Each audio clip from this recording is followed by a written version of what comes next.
नगर निगम में एक अजीब मामला देखने को मिला है, जब नेता प्रतिपक्ष संजय कोहले निगम परिसर में ही अपना अस्थायी रूम बनाकर चटाई बिछाकर बैठ गए। दरअसल पिछले दिनों एमआईसी सदस्यों को उनका कक्ष दिया गया, जिसके बाद नेता प्रतिपक्ष संजय कोहले ने भी कक्ष की मांग की थी।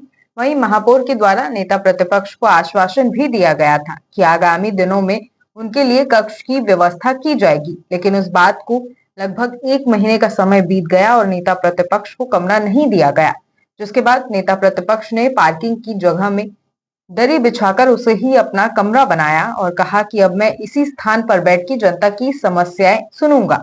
आपको बता दें कि निगम परिसर के पार्किंग ग्राउंड में नेता प्रतिपक्ष संजय कोहले ने अस्थायी कक्ष में पूजा कर निगम परिसर के कर्मचारियों को मिठाई भी खिलाई है।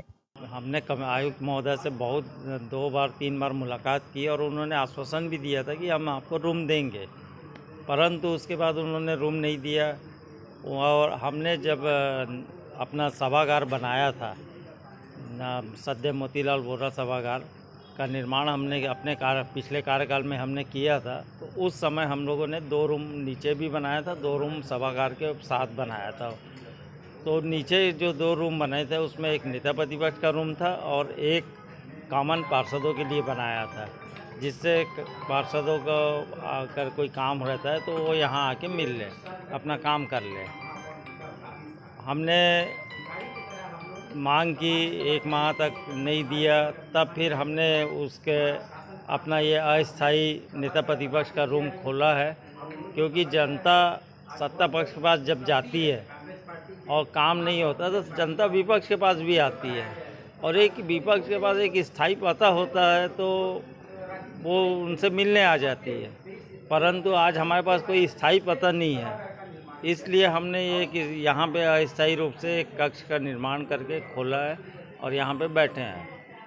देखिए 2 रूम अभी भी खाली है, उसमें एक जनप्रतिनिधियों के बीच में, एमआईसी लोग के बीच में एक अधिकारी को वहाँ पे बैठाल दिया गया है। जनता के अपना जनप्रतिनिधियों के बीच में बैठालने का औचित्य क्या है, ये समझ से परे है। उसके बावजूद भी एक रूम बाजू में खाली है, उसमें कबाड़ भर के रख दिया गया है। यानी नहीं देने की मंशा है। खैर हमको इससे कोई दिक्कत नहीं है, हम तो पहले ही कहें कि हम जनता की आवाज़ उठाने के लिए यहाँ पर आए हैं और हमारी पार्टी जनता की जो आवाज़ है उसको बेहतर ढंग से उठाएगी। हम ये है कि एक स्थायी पता होता है विपक्ष का, वो ना हो के हम यहाँ पे अस्थायी पते में बैठेंगे। निगम आयुक्त से हमने मांग की है, पर अभी तक तो कोई रूम का उपलब्ध नहीं हो पाया। कब तक ऐसे चलेगा? कब तक यहाँ पोस्ट पे बैठे रहेंगे? जब तक अभी रूम का हमारे को नहीं मिलता है तब तक हम करते रहेंगे। आरोप की बात नहीं है, ये तो नहीं, अपना ये है कि सैद्धांतिक रूप से इनको दे देना चाहिए रूम।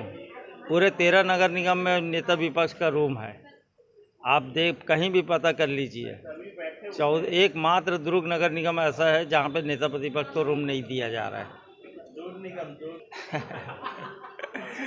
जैसा आप समझ लें।